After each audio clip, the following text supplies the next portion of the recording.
बिस्मिल्लाहिर्रहमानिर्रहीम। नाज़रीन इकराम अस्सलाम वालेकुम। मैं हूँ राजा तसद्दुक़। आप देख रहे हैं मेरा यूट्यूब चैनल राजा तसद्दुक़। आज हम अपने मुर्शद हब प्रोग्राम में 3 चीज़ों के ऊपर बात करेंगे। नंबर 1, एक किताब है सीरत मेरे हजूर की। नंबर 2, तालीम और उस्ताद की अहमियत। और नंबर 3, आशिक़ रसूल मुसन्नफ़ से मुलाकात और बातें। अल्लाह और उसके फरिश्ते हर उस शख्स के हक में दुआ करते हैं जो अच्छी नसीहत और तालीम देता है। तमाम खुलफ़ाए राशिदीन अपने बच्चों को हिदायत करते कि अपने असातिज़ा की इज़्ज़त, ताबेदारी और एहतराम करें। हज़रत इमाम अबू हनीफ़ा घर में सोते वक़्त इस कदर मोहतात होते कि अपने पाँव अपने उस्ताद के घर की तरफ भी ना करते। इमाम गज़ाली फरमाते हैं कि उस्ताद बादशाह तो नहीं होते, मगर उन्हें बादशाह बनाने का हुनर और इल्म ज़रूर आता है। और सिकंदर आज़म ने कहा था कि उस्ताद का एहतराम वालिद से ज़्यादा मैं इसलिए करता हूँ कि मेरे वालिद तो मेरी आर्जी ज़िंदगी के बानी हैं, जबकि मेरे उस्ताद मेरी अब्दी ज़िंदगी के बानी हैं। और नेपोलियन ने कहा था कि एक तालीम याफ्ता माँ मुझे दें, मैं सिविलाइज्ड और पढ़ी लिखी कौम आपको दूंगा। सुकरात ने कहा था कि पढ़ा तो नहीं, मगर पढ़ाई सोचने की तरगीब ज़रूर देती है। आइंस्टाइन ने कहा था कि तमाम चीज़ों को याद करने और जानने का नाम तालीम नहीं, बल्कि तालीम दिमाग को सोचने और इस काबिल बनाती है कि वो और आगे देखे। नाज़रीन इकराम, हमारे मुल्क के एक दानिश्वर और तसव्वुफ़ के एक तालिब इल्म अशफाक अहमद साहब दौरान मुलाज़मत इटली गए। वहाँ पर वो एक यूनिवर्सिटी में प्रोफेसर थे। कुछ इंतहाई अहम मसरूफियात की वजह से उन्हें अपनी गाड़ी तेज़ चलाना पड़ी। नतीजा ये हुआ कि उनका चालान हो गया। उन्हीं मसरूफियात की वजह से वो इत्तफाक ऐसा कि चालान के रकम अदा न कर सके, चुनांचे उन्हें कोर्ट में तलब कर दिया गया। जब वो कोर्ट में थे तो जज आस्क्ड ए क्वेश्चन कि gentleman, what is your profession? Ashfaq sahab said, I am a teacher. जज immediately said, court stand up, there is a teacher in the court room. और फिर अशफाक साहब का चालान कैंसिल कर दिया गया और उन्हें बहुत ही इज्जत और एहतराम के साथ कमरा अदालत से रुखसत किया गया। नाज़रीन इकराम, ये जो मैंने तमहीद अर्ज की, इसका आज के मौजू से एक ख़ास ताल्लुक़ और पस मंज़र है। किताब सीरत मेरे हजूर की के मुसन्नफ़ मिर्ज़ा मोहम्मद नवाज़ बेग साहब हैं, जो पेशे के लिहाज से एक उस्ताद थे। उनके तमाम ज़िंदगी में 2 ही मशागिल थे, एक मुतालिया करना और दूसरा दुरूद शरीफ पढ़ना। मुलाज़मत से कुछ 4-5 साल कबल उन्होंने इस्लामियात में एमए किया और उनकी ये दिली ख्वाहिश और हसरत थी कि अपने नबी पाक हज़रत मोहम्मद मुस्तफ़ा सल्लल्लाहु अलैहि वसल्लम के लिए तो तोहफ़ा पेश करें। उनके घर वालों को भी इस चीज़ का इल्म था, लिहाजा उनके घर वालों की मोटिवेशन और एफर्ट से उन्होंने किताब लिखने का बेड़ा उठाया। आप जानते हैं कि इस मौजू के ऊपर लाखों राइटर्स ने लिखा और जिनमें बहुत बड़े बड़े नाम भी शामिल हैं, लेकिन मिर्ज़ा साहब ने फिर भी ये सोच लिया था कि इस मौजू पर अल्लाह को मंजूर हुआ तो एक जामे और मुफस्सल किताब लिखनी है। और अल्लाह के फजल से वो किताब मार्केट में आ चुकी है, बल्कि उसके कई एडिशन आ चुके हैं।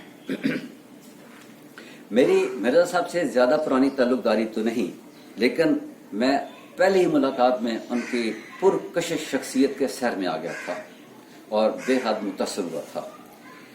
आज इंशाअल्लाह उनसे तफसीली बातें होंगी।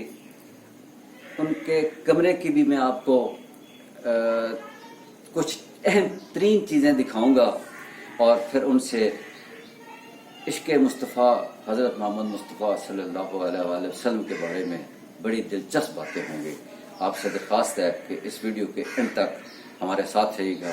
आपका बहुत शुक्रिया।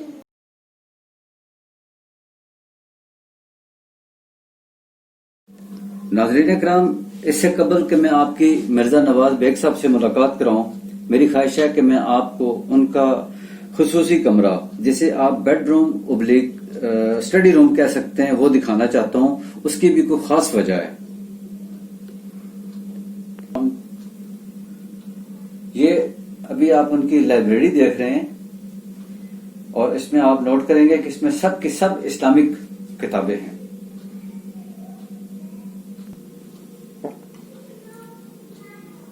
अब मैं आपको कुछ खास चीजें दिखाना चाहता हूं। ये गिलाफ काबा है और 1.25 इसका फुट साइज है।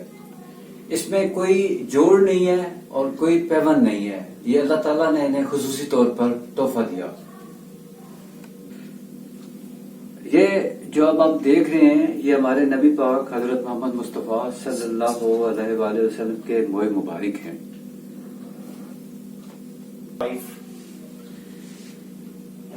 अब करबला की मट्टी आप देख रहे हैं। करबला की मट्टी की तस्बीह है और रियाजुल जन्ना का कालीन है। अच्छा जी, अब आप हमारे नबी पाक सल्लल्लाहु अलैहि वसल्लम की जाय नमाज का टुकड़ा और हजरत फातिमा रज़ी अल्लाह ताला अन्हा की चादर मुबारक का टुकड़ा देख रहे हैं। अब जो आप देख रहे हैं, ये हमारे नबी पाक सल्लल्लाहु अलैहि वसल्लम के मशकीज़े का टुकड़ा है। गुम्बदे खिजरा का पेंट है और हजरत इमाम हुसैन और हजरत इमाम हसन रजी अल्लाह ताला अन्हो के नालैन के टुकड़े हैं। और नाज़रीन इकराम, मिर्जा साहब की यही ख्वाहिश होती है कि वो इन्हीं मुकद्दस और मुतबर्रक तोहफों के नीचे इबादत भी फरमाएं और नींद भी मुकम्मल करें।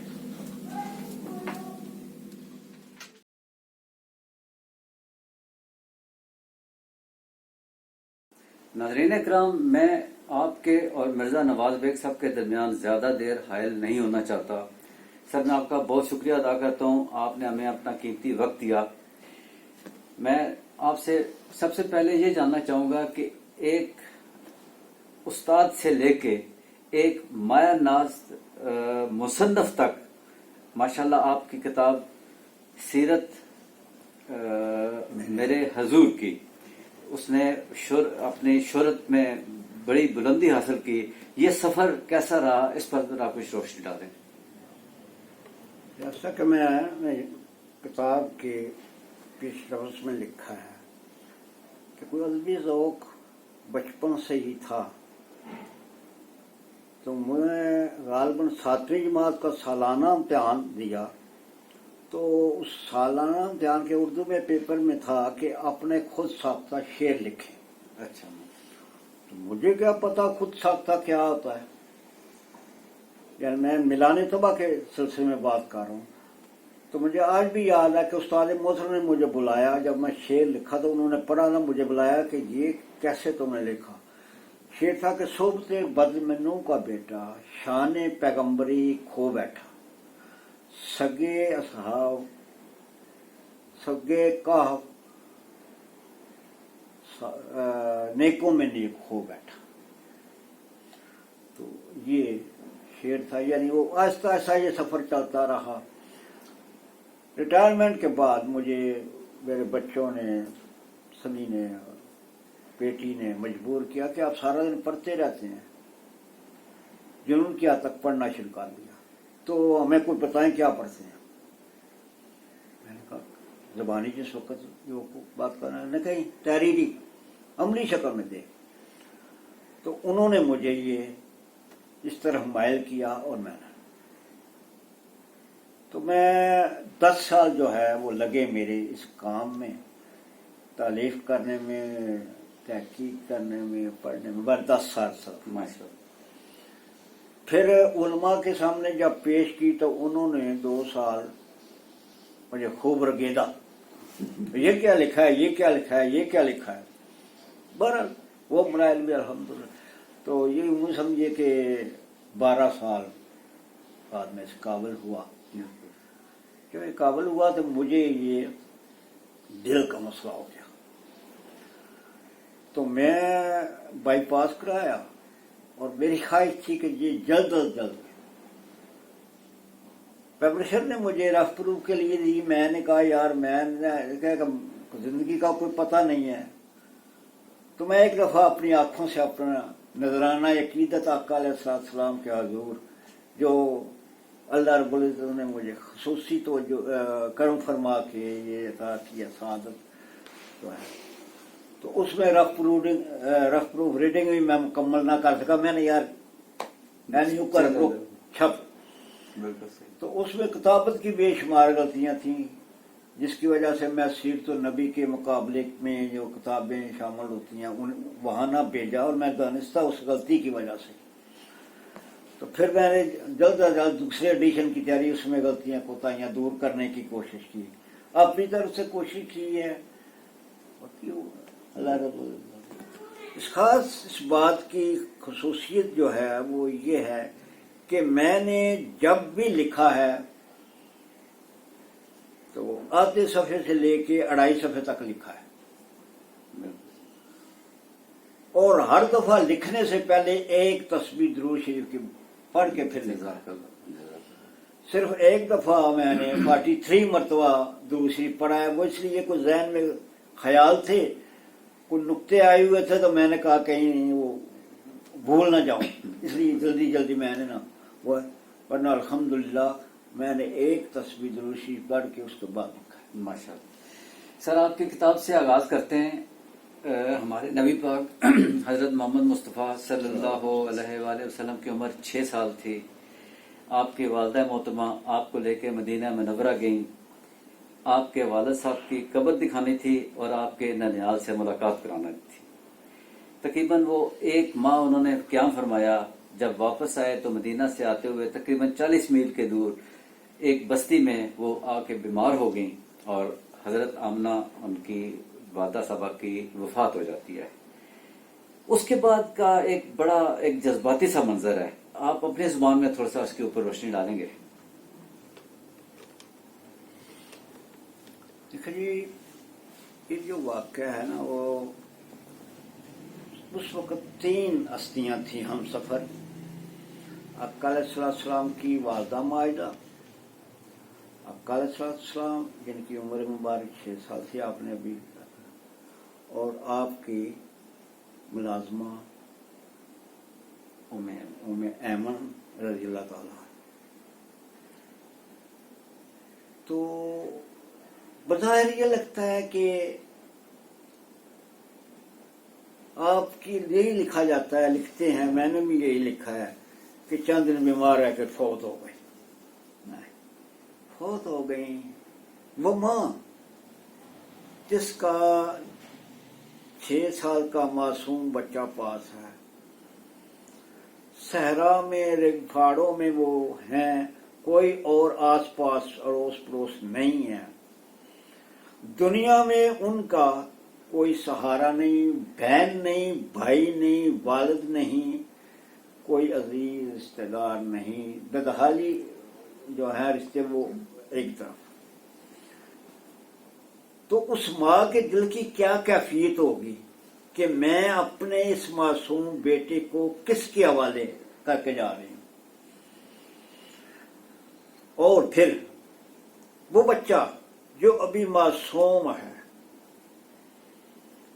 اس کی آنکھوں کے سامنے اس کی ماں کی جان جا رہی ہے، اس بچے کی دلی کیفیت کیا ہوگی، وہ کس قدر بلک بلک کے رویا ہوگا۔ اس وقت زمین و آسمان بھی روئے ہوں گے۔ ایک دفعہ جب کافی دیر ہو گئی تو ام ایمن فرماتی ہیں کہ میں آقا علیہ السلام کو بازو سے پکڑ کے لے کے چل پڑی، میں چند قدم گئی تو آپ میرا بازو چھڑا کے واپس آئے، माँ की कब्र से लिपट के रोने लगे। मैंने जब उन्हें बाजू से पकड़ के उठाया तो उनकी ज़बान पे ये अल्फाज मुबारक थे, माँ तुम्हें पता है, तुम्हें पता था कि मेरे इस दुनिया में कोई नहीं।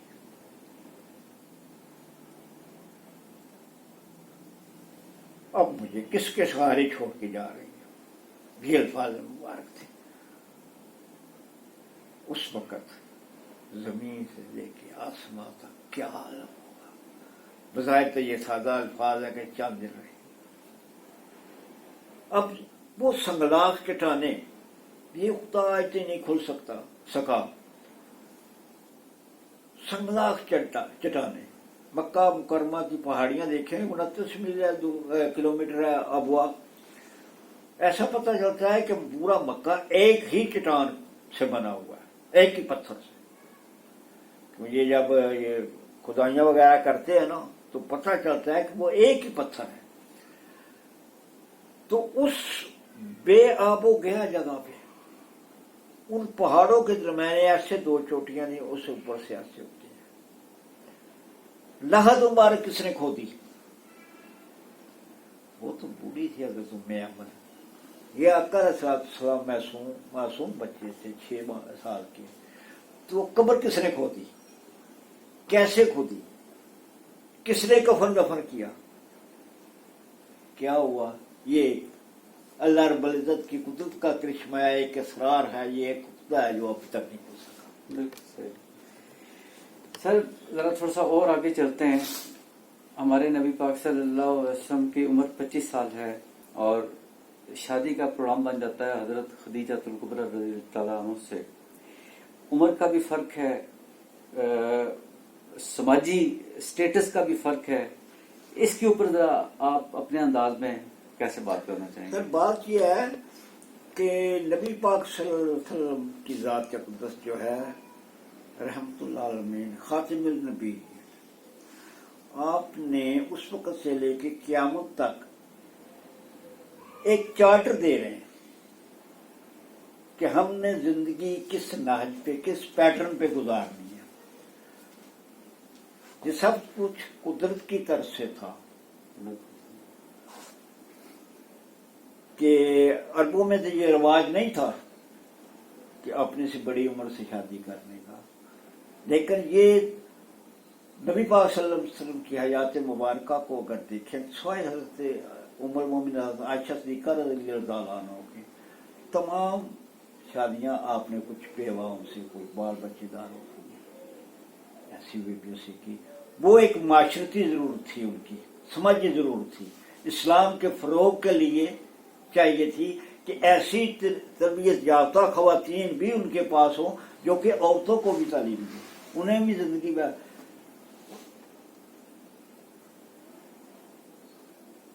एक बात मुझे अभी मैं तसव्वुर की नजर से देख रहा हूं कि कुरैशी, सारे कुरैशी मक्का का सामान एक तरफ और उससे 10 गुना सामान तजारत ज्यादा हज़रत खदीजातुल कुबरा रज़ियल्लाहु ताला, इतनी अमीर थी औरत। और खामंद की इताअत, यानी सबक औरतों के लिए खामंद की इताअत कैसे करनी है वो देखें।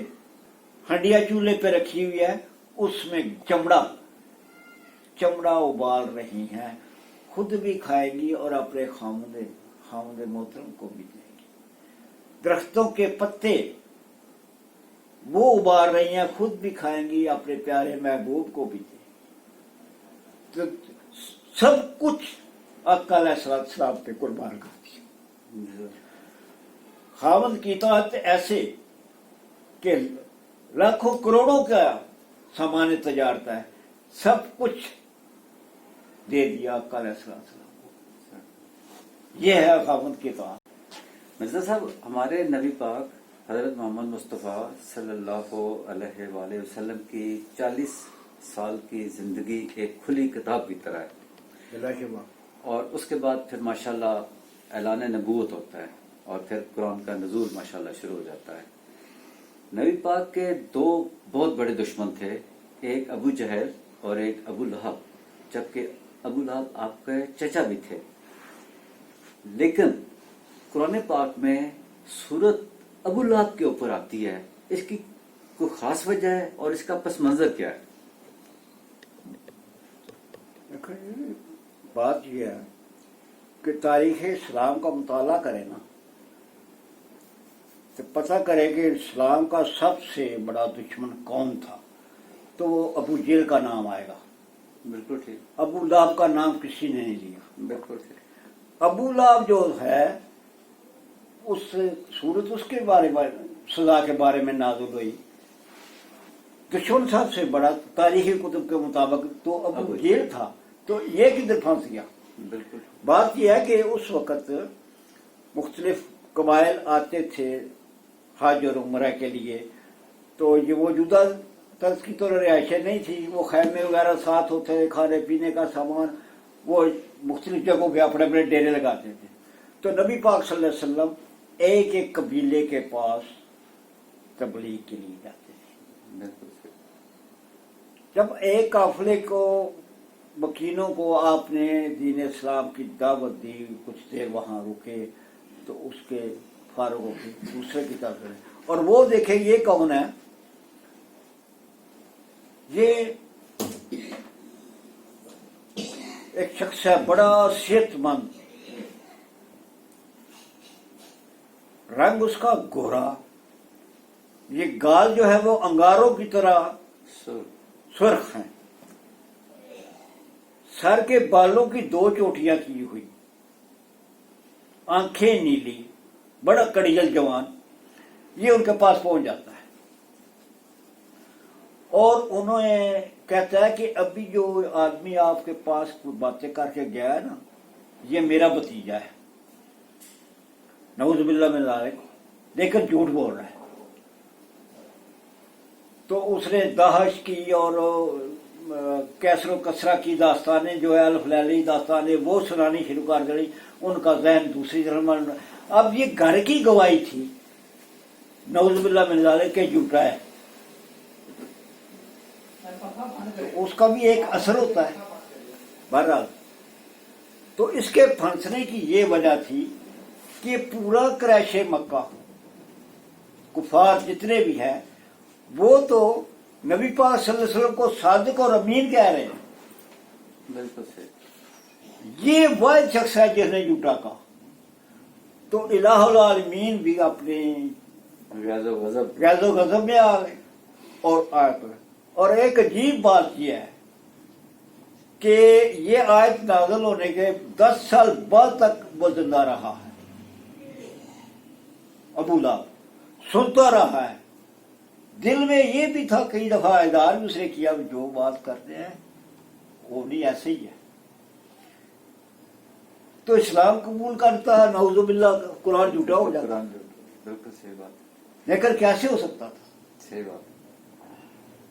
तो ये थी उसकी पकड़ की वजह कि पूरा अरब जो है वो सादिक और अमीन कह रहा है और ये झूठा कह रहा है। बिल्कुल। उन्होंने जादूगर कहा, शायर कहा, जो कुछ भी कहा, मजनूनी हालत किया, पागल का, सभी कुछ कहा झूठा किसी ने, स्वाय इसके, इसलिए इसको कुरान में याद ना।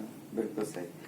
अच्छा सर, अब एक सवाल एक और अंदाज में करूंगा कि इल्मुल आदाद दुनिया का जाना पहचाना इल्म है, अंग्रेजी में इसे न्यूमरोलॉजी कहते हैं।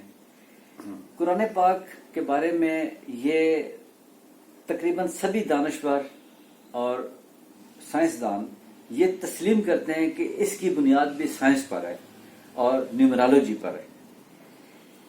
आपने भी अपनी किताब में इसके ऊपर एक पूरा चैप्टर लिखा है और 19 के हिस्से पे बहुत जोर दिया है। जरा बराए करम इसकी जरा वजाहत फरमाएं।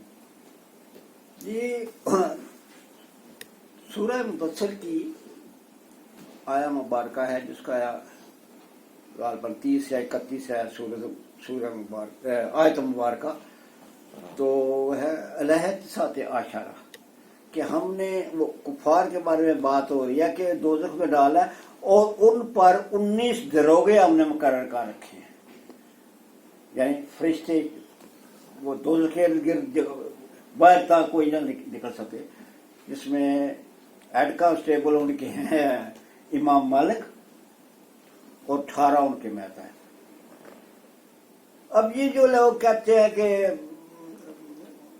یہود و نصارہ کے نبی پاک صلی اللہ علیہ وسلم کے اپنے الفاظ تھے، نبی صلی اللہ علیہ وسلم کی مصروف زندگی، بے شمار جھنجٹیں، کہاں سوچتے رہے کہ میں ایک ایسی کتاب لکھوں گا جو کہ 19 کے ہندسے کے گرد گھومیں گی۔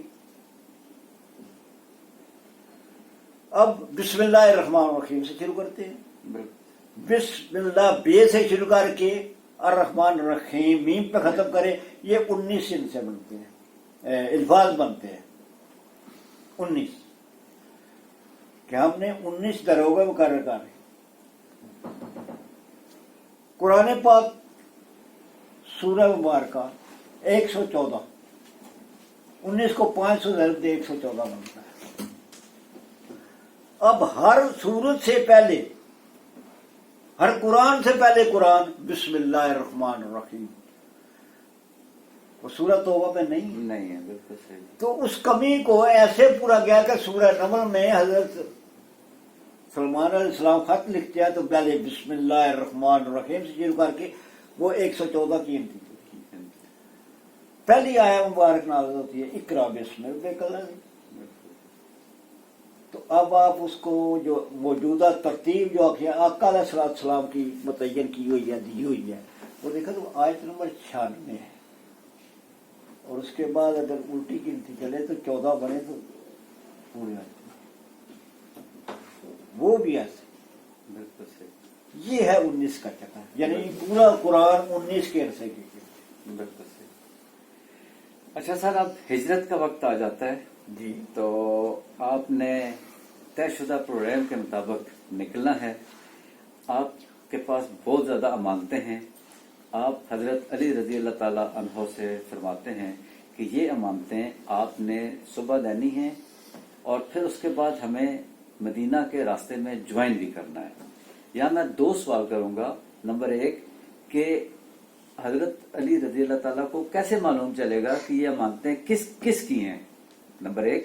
نمبر 2، نبی پاک صلی اللہ علیہ وسلم نے جبکہ زندگی کا تو 1 منٹ کا نہیں پتا ہوتا، یہ کہا کہ آپ ہمیں رستے میں، مدینہ کے رستے میں جوائن کریں گے، اس کے اوپر ذرا پلیز اپنے خیالات کا اظہار فرمائیں۔ نبی پاک صلی اللہ علیہ وسلم کی ذات مبارکہ نہ لکھتے تھے نہ پڑھتے تھے۔ اب جو امانتیں تھیں ان پہ کوئی چٹھے تو نہیں لکھی ہوئی، لکھے لگائی ہوئی، کوئی اسٹیکر تو نہیں لگا ہوا تھا یہ کس کی ہے، یہ کس کی ہے، کتنی ہے، کچھ بھی نہیں تھا۔ قلیل وقت میں صرف اتنا فرمایا کہ یہ امانتیں واپس کر کے صبح تو بھی چل جاتا۔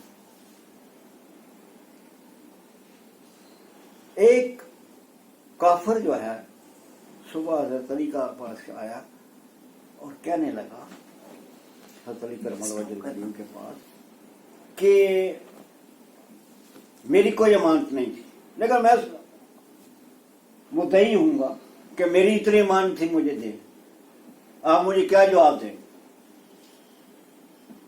تو حضرت علی کرم اللہ وجہ کریم نے فرمایا ابھی تھوڑی دیر ٹھہرو، تم آنکھوں سے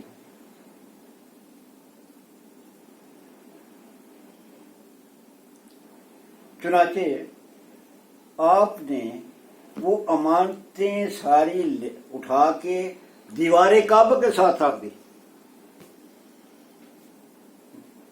کفار کو کہا اپنی لائن بنا لیں، جب ایک آدمی آتا تو امانتیں خود بول کے کہتا کہ میں فلاں آدمی کی امانت ہوں، اتنی مقدار میں ہو یہ۔ تو حضرت علی کرم اللہ وجہ نے فرمایا کہ اس کو شہنشاہ نبوت، خاتم النبیین، احمد مجتبی محمد مصطفیٰ صلی اللہ علیہ وسلم کے ہاتھ لگے، اور اس کے بعد شہنشاہ ولایت کے ہاتھ لگے۔ کیا بات ہے! تو یہ ایک عجیب ہے۔ اب آپ نے ایک بات جو ہے وہ میں کہتے چلوں کہ حضرت علی کا قد ذرا چھوٹا تھا، نبی پاک صلی اللہ علیہ وسلم کا दराज था। इतना दराज था कि जितने भी दराज था, जब भी वो सहाबा में चलते थे उनसे कद बड़ा नजर आता, जितने भी थे। मसलन उमर रज़ी अल्लाह ताला बहुत दराज कद थे, लेकिन जब आका अलैहिस्सलाम होते तो उनका कद भी छोटा नजर आता। अब एक अजीब बोझा है यहाँ पे कि हजरत अली नबी पाक सल्लल्लाहु अलैहि वसल्लम ने पूरी जिंदगी कुफार में गुजारी। उनके चलने फिरने, उठने बैठने, खाने पीने, सोने जागने, बात करने के अंदाज, हर बात से वाकिफ थे। बिल्कुल ठीक। नबी पाक सल्लल्लाहु अलैहि वसल्लम हज़रत अली करमल्लाहु वजह को अपने बिस्तर पे उठा के बाहर निकालते। कद का फर्क बहुत है। हज़रत अली सोए में दीवारों से देख रहे हैं, रोजनों से, तो वो क्या कह रहे हैं कुफार क्या कह रहे हैं? मोहम्मद सोया हुआ है, मोहम्मद सोया हुआ है। आप तो बात तशरीफ ले गए। वो खुशबू भी कायम है। मैंने कहा कि अंदाज, सोने के अंदाज से ही वाकिफ है, कद से ही वाकिफ है, लेकिन उन्हें उस वक्त वो भी खुशबू भी आ रही है, कद भी वही नजर आ रहा है। वो खुश हो रहे हैं कि मोहम्मद सोया हुआ है, अभी नमाज के लिए निकलेगा। हजरत अली करमल्लाहु वजह मोहम्मद नजर आ रहे हैं उस वक्त, वही खुशबू, वही कद्दो कामत, वही सभी कुछ। इसलिए तो वो कह रहे हैं कि मोहम्मद सोए हुए हैं। सर, हमारे नबी पाक सल्लल्लाहु अलैहि वसल्लम ने बहुत सारे गज़वात में शिरकत फरमाई। मैं दूसरे गज़वे उहद के ऊपर जरा जानना चाहूंगा कि इब्तिदाई तौर पर मुसलमानों ने कामयाबी हासिल की, लेकिन इस खुशी में कि हम जीत रहे हैं, हम फतेह याब हो रहे हैं, हालात थोड़े से चेंज हुए, दुश्मन ने पलटा खाया, एक सूरत हाल बदली, मुश्किल वक्त आया। इसके ऊपर आप क्या फरमाएंगे? यहाँ एक बड़ी अजीब बात आपको बताओ। नबी पाक सल्लल्लाहु अलैहि वसल्लम ने सहाबा किराम जंग से पहले बैठे हुए थे, तशरीफ फरमा थे, तो आपने फरमाया कि कौन है वो जो मेरी तलवार का हक अदा करेगा। साहबी उठे, मैं अदा करूंगा, आप खामोश हो गए। दोबारा फरमाया, हजरत ज़ुबैर बिन अवाम, आपके फुफीज़ाद खड़े हुए, आप खामोश हो। तीसरी दफा फिर ऐलान फरमाया कि मेरी तलवार का हक कौन अदा करेगा। तो समाक बिन खर्शा नामी खोजी, जिसका काम था कि लोगों का जो मालो दालो जानवर वगैरह चोरी हो जाते हैं उसका खोज लगाना, मामूली खोजी जगह से कोई सरकार नहीं। हाँ, था शाह सवारा अपने जमाने का, सारी जोरावर। तो अबू तजाना समाक बिन खर्शा रज़ी अल्लाह तआला अन्हु वो तशरीफ लाए। उन्होंने एक दफा तलवार की तरफ देखा, एक दफा आका अलैहिस्सलाम की तरफ नजर उठा के देखा और कहा, गुलाम हाजिर है, मैं आपका अदा करूंगा। नबी पाक सल्लल्लाहु अलैहि वसल्लम ने बखुशी तलवार दी। हजरत समाक बिन खर्शा रज़ी अल्लाह तआला अन्हु ने तलवार ली और बड़े अकड़ अकड़ कर चलने लगे। तो आका अलैहिस्सलाम ने फरमाया कि गरूर तकब्बर जो है वो अल्लाह को पसंद नहीं है, लेकिन इस वक्त समाज को इस्तिस्ना हासिल है। हजरत ज़ुबैर रज़ी अल्लाह तआला अन्हु उन पर निगाह रखे हुए थे, वो देखते रहे। जंग खत्म हुई, जो पलटा जो खाया वो मना करने के बावजूद इताअत अमीर की उन्होंने,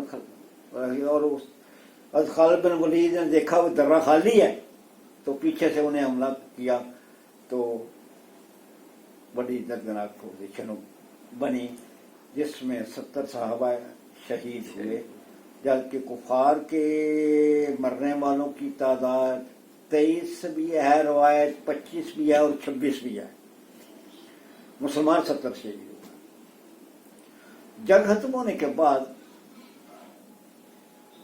حضرت زبیر نے رضی اللہ تعالیٰ نے نبی پاک صلی اللہ علیہ وسلم سے کہا کہ یہ سماک نے اس وقت نبی پاک صلی اللہ علیہ وسلم نے انہیں ابو دجانہ کا لقب دیا، اور تاریخ میں کسی عموماً اکثر لوگوں کو نہیں معلوم کہ اصل نام کیا تھا۔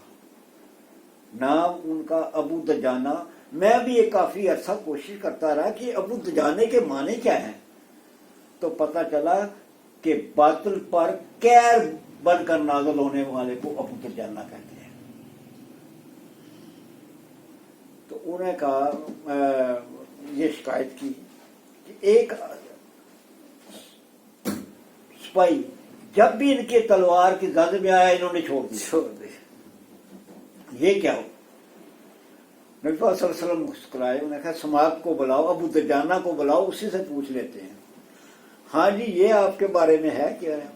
میں کہا یا رسول اللہ صلی اللہ علیہ وسلم، وہ میں دیکھا کہ ایک شخص جو ہے وہ بڑا جوش چلا رہا ہے اپنی فوج کو۔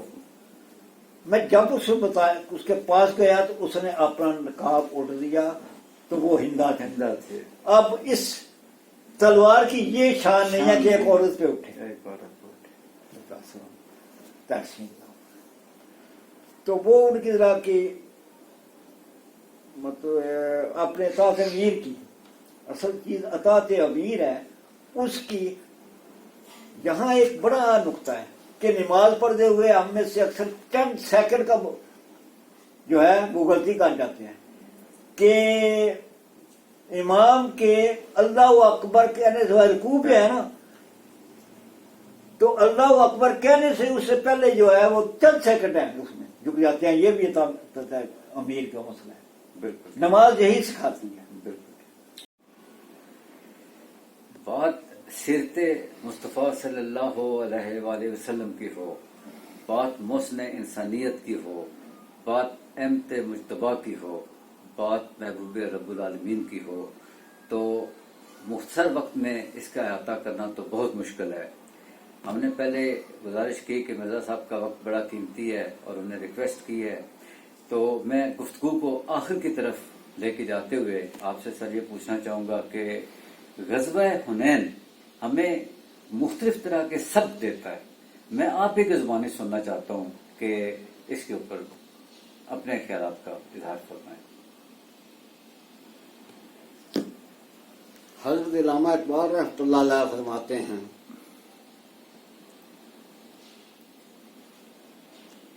صدق خلیل بھی ہے عشق، صبر حسین بھی ہے عشق، مارکا ہے وجود میں بدر و حنین بھی ہے عشق۔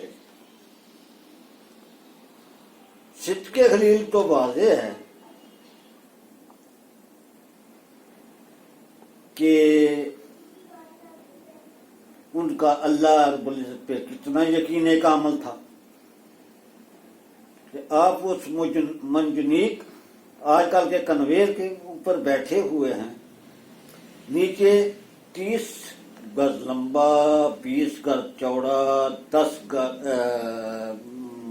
3 گز گہرا گڑھا ہے جس میں الاؤ جل رہا ہے، اور حضرت ابراہیم علیہ السلام اس منجنیق کے اوپر بیٹھے ہیں اور نیچے کا یہ عالم ہے، تو وہ اس عالم میں یہ سوچ رہے ہیں کہ یار رب العزت میری اتنی عمر ہو گئی ہے لیکن ابھی تک اولاد نرینہ سے محروم ہوں۔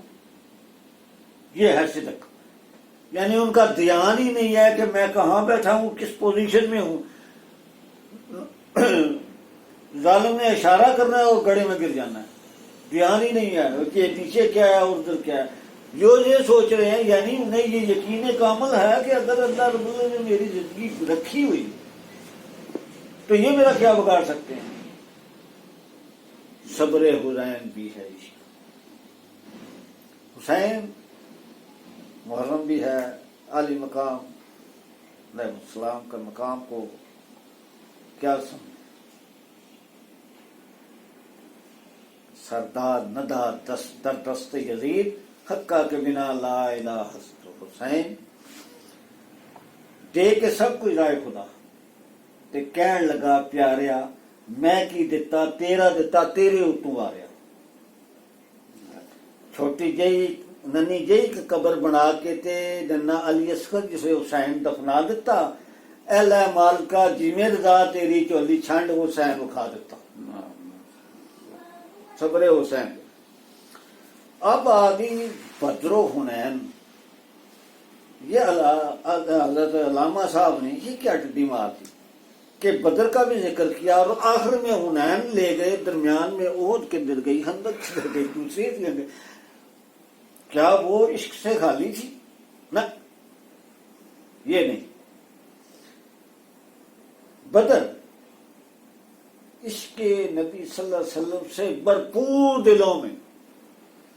ایک صحابی فرماتے ہیں کا ذکر آتا ہے کہ وہ آپ کے پاس آ کر یا رسول اللہ صلی اللہ علیہ وسلم رو پڑے,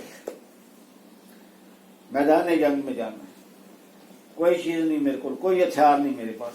آپ نے ایک شاخ پڑی ہوئی تھی, وہ اٹھا کے دیا تھا, یہ لو. تو سوکھی اس کھجور کی شاخ نے تلوار کا کام کیا اور ان صحابی نے مرتے دم تک اپنے پاس محفوظ رکھی, اور جب فوت ہوئے تو وصیت کی کہ اس کو میرے ساتھ دفنا دو. یہ جذبہ تھا, کوئی سامان جنگ نہیں, لیکن اللہ کے پیارے محبوب صلی اللہ علیہ وسلم کی عشق میں وہ ڈوبے ہوئے تھے. اب علامہ صاحب نے جو ہے یہ درمیان میں سے باقی چھوڑ دیا اور حنین پہ جا پہنچے. تو حنین میں بھی علامہ صاحب کے بقول کہ لوگوں کے دلوں میں عشق نبی صلی اللہ علیہ وسلم ٹھیک ہے موجود تھا. چند نو مسلم لوگوں نے اور چند نوجوانوں نے کہا کہ بدر میں ہم صرف 313 تھے, ان کو خبر آج تو ہم 12,000 ہیں, آج ہم 12,000 میں ہیں. اپنی عددی اکثریت پہ کام ناز کیا اور درمیان میں سے نبی صلی اللہ علیہ وسلم کا نام نکال دیا, اور اس کی سزا یہ ہوئی کہ 12,000 میں سے 11,920 بھاگ صرف 80 صحابہ پاس رہ گئے. 11,920 کا لشکر تتر بتر ہو گیا. اور 12 منافق اس وقت بھی موجود تھے, انہوں نے بھی حملہ کرنے کی کوشش کی. اس وقت آپ صلی اللہ علیہ وسلم کے پاس کچھ نبی پاک صلی اللہ علیہ وسلم نے حضرت عباس رضی اللہ تعالیٰ عنہ اپنے چچا جان کو آواز بلند کہا کہ ان کو بلاؤ. انہوں نے سمجھا کہ میں نعوذ باللہ بہرحال. تو حضرت عباس رضی اللہ تعالیٰ بلند آواز تھے, قداوت تھے ماشاءاللہ. جب آواز لگائی تو ایسے آئے سبھی بھاگتے ہوئے جس طرح گائے آواز دیتی ہے تو اس کے بچھڑے بھاگتے ہوئے آتے. یکدم صرف یہ بات ہے حنین کی عشق موجود تھا, لیکن وہ چند لوگوں کی وجہ سے جنہوں نے اپنی ادب اخلاقیہ اور نبی پاک صلی اللہ علیہ وسلم کی ذات کو ایک سائڈ پہ کر دیا. تو مقصد یہ گل بات کرنے کا کہ سوائے نبی اللہ رب العزت نے اتنے احسان افضل جتائے ہیں, تو سب سے بڑا احسان جتایا محبوب اے مسلمانوں میں نے تمہیں اپنا پیارا نبی دیا. یہ احسان جتلایا ہے. اللہ رب العزت کوئی کام نہیں کرتے, سبھی کام فرشتوں کے سپرد ہیں. اللہ پر ایک کام اللہ کر رہا ہے, اس کے فرشتے بھی کر رہے ہیں. ان اللہ ملائکۃ. اور سر یہ دانستہ میں نے سوال کیا تھا تاکہ یہ آنے والی دنیا تک, روز قیامت تک ہر مسلمان کے اندر, ہر مسلمان کے دل میں یہ جذبہ قائم و دائم رہے. یعنی اللہ رب العزت کچھ کرے نہ کرے, لیکن وہ اللہ اور اس کے فرشتے یہ کام کرتے ہیں تو نبی پاک صلی اللہ علیہ وسلم پر درود پیشنا اللہ کی سنت ہے. اور پھر یہاں مجھے کہنے کی اجازت ہے نا کہ کی محبت سے وفا تو نے تو ہم تیرے ہیں, یہ جہاں چیز ہے کیا لوہو قلم تیرے ہیں. سر آپ میرے سبسکرائبرز, ویورز, ان کے ذریعے دیکھنے والوں کے لیے, ان کے فیملی ممبرز کے لیے کوئی پیغام دینا چاہیں تو پلیز. اللہ رب العزت نے قرآن کا پوری 30 پارے کھنگال دے. یہ کہیں نہیں کہا کہ جس نے میری اطاعت کی اس نے رسول کی بھی اطاعت کی، بلکہ یہ فرمایا ہے جس نے رسول کی اطاعت کی اس نے میری آٹومیٹکلی کر لی. بالکل صحیح. تو مقصد یہ ہے کہ ہمارا اوڑھنا بچھوڑنا کھانا پینا صحابہ سبھی کچھ اتباع محمد مصطفیٰ صلی اللہ علیہ وسلم ہونا چاہیے.